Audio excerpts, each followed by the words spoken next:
Às vezes é impossível encontrar um produto no supermercado. Imagina então em fim de mês. E com queima de estoque. Faltando 15 minutos pro fim do mundo. Agora imagina passar por tudo isso sendo cego. E quero nem ver. Ainda bem que a Skol inventou um carrinho de compras acessível para cegos. Olha só. Cerveja.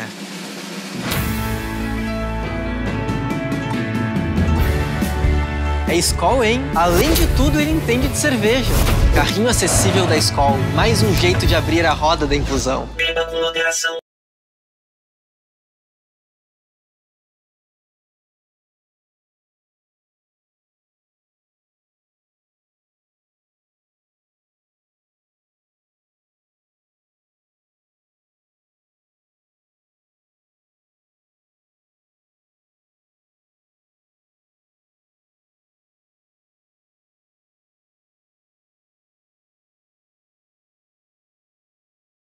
O desenvolvimento inicial dele foi em cima de um layout que era um layout de carrinho de supermercado mesmo. Então nós fizemos esse desenvolvimento, o desenvolvimento da robótica, o desenvolvimento de tudo, a partir de uma modificação de um carrinho de supermercado comum, tá? Então pegamos um carrinho de supermercado de verdade, modificamos ele, colocamos uma estrutura metálica em volta e esse foi o primeiro desenvolvimento.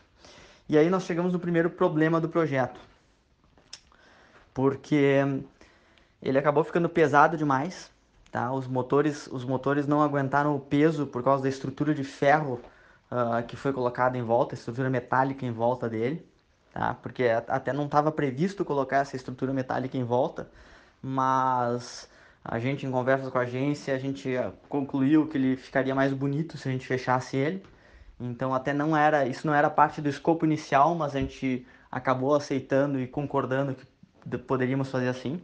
Só que na hora de testar o carrinho ficou pesado demais. O segundo ponto é que a tração das rodas, ela não fica no centro geométrico de um carrinho de supermercado, tá? Então, essa forma geométrica de um carrinho e o posicionamento das rodas, onde existe a tração, não fica no centro geométrico e isso é um problema do ponto de vista de robótica. Então, o algoritmo que a gente desenvolveu, o algoritmo de navegação que a gente desenvolveu, acabava se perdendo com muita facilidade. Enfim, tem questões de engenharia aí, mas basicamente é por causa pelo fato de a tração não estar exatamente no centro geométrico da forma. Então, a partir disso, a gente teve que refazer o projeto. Refizemos o projeto, nosso time de engenharia propôs um novo layout, então dessa vez um layout totalmente redondo, até lembrando uma latinha de cerveja. A gente apresentou esse layout como uma solução de engenharia, a agência validou esse layout, eles gostaram do fato dele ser redondo e lembrar uma latinha, e a partir desse layout, daí eles construíram a comunicação em volta disso aí. Então foi aí que a gente chegou nesse layout final que tu deve ter visto nos vídeos, que é redondo, né, com a barra de empurrar na parte de trás, né? Dessa forma, as rodas, a tração dele ficou exatamente no centro geométrico, né? Então ele era um círculo e toda a tração, as duas rodas ficavam exatamente na metade, né, dessa figura circular, desse círculo.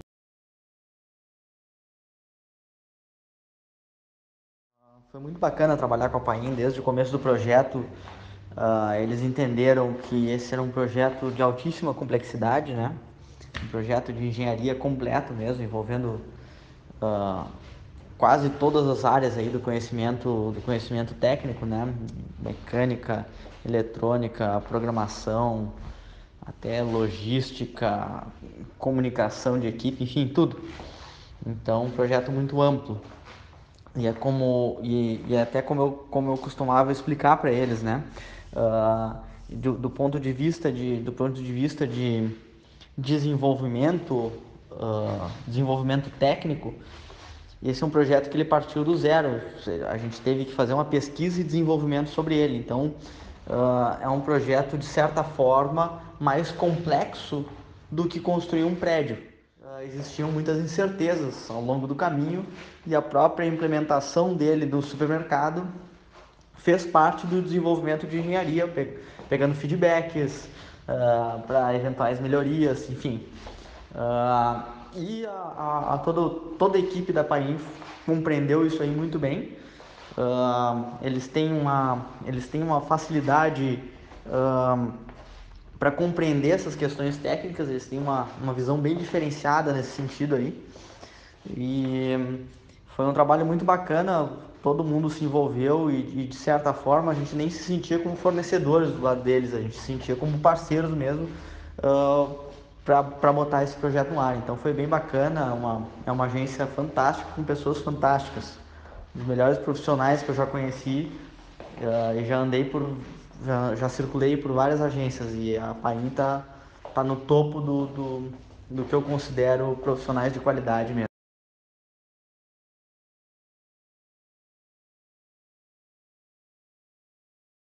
Está orçando, inclusive, alguns projetos que envolvem alguma coisa de acessibilidade. Não, nem poderia comentar com eles nesse momento, sobre esses projetos no momento, porque estão em fase de orçamentação e também a gente tem acordos de confidencialidade. Então, não dá para entrar em detalhes sobre esses outros projetos, mas tem sim. E seguidamente a gente recebe pedidos para fazer orçamentos nesse sentido, enfim. Agora, mais aumentam as demandas de projetos de acessibilidade, cada vez mais tem isso. E acho isso super importante para as marcas, porque dá visibilidade para as marcas. E eu acho que quem consegue de fato criar coisas inovadoras e coisas novas nesse sentido são essas marcas, grandes marcas que têm dinheiro e que podem investir nisso aí e que vão oferir lucros aí, tendo em vista a melhor imagem que elas vão ter perante o público. Então eu acho isso muito bacana. Eu acho que quanto mais essas marcas investirem nisso, mais a gente vai conseguir avançar e melhorar a vida das pessoas que necessitam da acessibilidade, né? A gente tinha que fazer um mapeamento do supermercado de fato, então foram 10 dias lá que a gente ficou lá. Aliás, 10 dias em fevereiro e depois a gente voltou em maio, mais 20 dias para fazer o mapeamento do supermercado. Não adiantava usar a planta baixa, porque a planta baixa ela não tem muita correlação com a realidade também. Tem alguma variação de alguns centímetros e não podia ter esse erro. Então, com a trena laser, a gente foi fazendo toda essa medição, né, de todos os pontos do supermercado, inclusive os pontos onde iam essas placas de QR Code, dos produtos que foram mapeados, enfim. Tinha que fazer todo esse mapeamento aí. Isso era bastante complicado.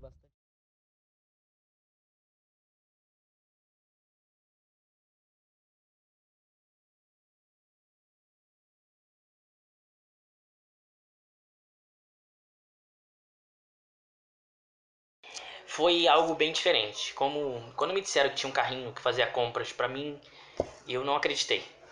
Porque a experiência do cego no supermercado é uma experiência que não é experiência, você depende de outras pessoas totalmente, né?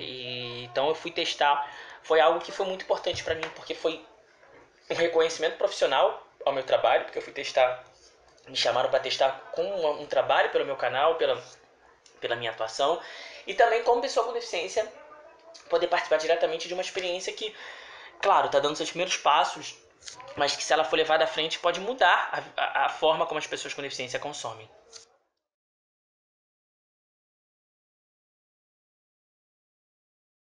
Na farmácia, felizmente, todas as caixas de medicamento têm que ter informação.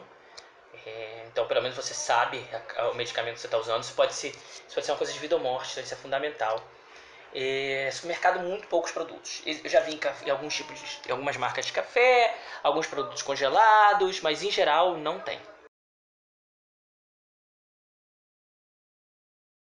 Olha, nós somos no Brasil 6 milhões e meio de pessoas que têm dificuldade grande de enxergar ou são cegos, né? 6 milhões e meio é a população equivalente da cidade do Rio de Janeiro. Quando você põe um braille, você você, por exemplo, né, você está ajudando que pessoas identifiquem o seu produto. Eu já comprei marca de café, já até gravei um vídeo pro meu canal mostrando isso. Um dia eu mostrei, tipo, porque eu escolhi uma determinada marca de café porque estava escrito Braille e nas outras não estavam. Então eu sou consumidor, eu compro. Os produtos para mim custam o mesmo preço. Só que é ruim, você compra o produto, depois em casa não consegue identificar qual é. Eu acho que experiências como essa do carrinho são muito importantes. Primeiro, claro, né, pela experiência em si. Poxa, se alguém agora pegar essa ideia, esse protótipo, desenvolver e aplicar, ele pode mudar a vida de muitas pessoas, né? E não só pessoas cegas, e não só no mercado. Eu fico imaginando num shopping. Como é que é um cego no shopping? Ele entra, imagina ter um carrinho daquele e leva a loja que ele quer. Né? Dá uma autonomia que eu não tenho no shopping. Mas as experiências também são muito importantes para que as pessoas possam ver que existem pessoas que precisam de acessibilidade. Um efeito secundário, mas muito importante da acessibilidade é isso, mostrar que tem gente que precisa, né? Quantas criancinhas já conversaram com mamãe e papai no elevador por causa de número em braille no elevador? Não conhece nenhuma pessoa cega, mas pergunta pro papai e pra mamãe por que tem um número em braille. Ou um piso tátil no metrô, ou um banheiro com símbolo de acessibilidade. Então, essas pessoas vão estar falando sobre acessibilidade, vão estar falando. Mas a minha deficiência, a falta de acessibilidade é comunicacional. Se eu entro no mercado e não consigo saber os produtos que estão, eu posso até fazer aquelas compras. Mas ou eu não vou comprar o produto que eu quero, ou eu vou ter que precisar de outra pessoa. Então isso aí é usar acessibilidade, não ter acessibilidade, né? É consumir pela porta dos fundos. O carrinho me deu a chance de consumir pela porta da frente. Claro.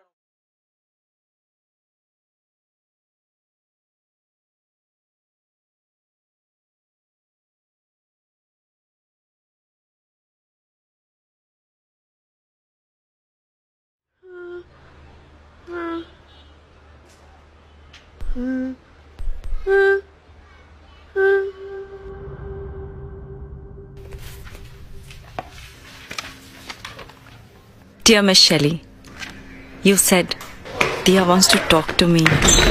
Now the dream can come true. From your mom.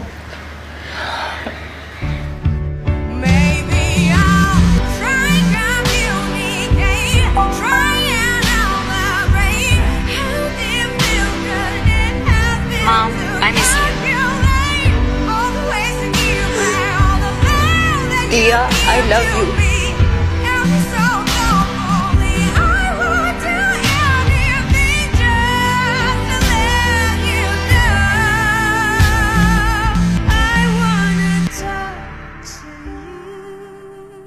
Hush, little baby, don't say a word.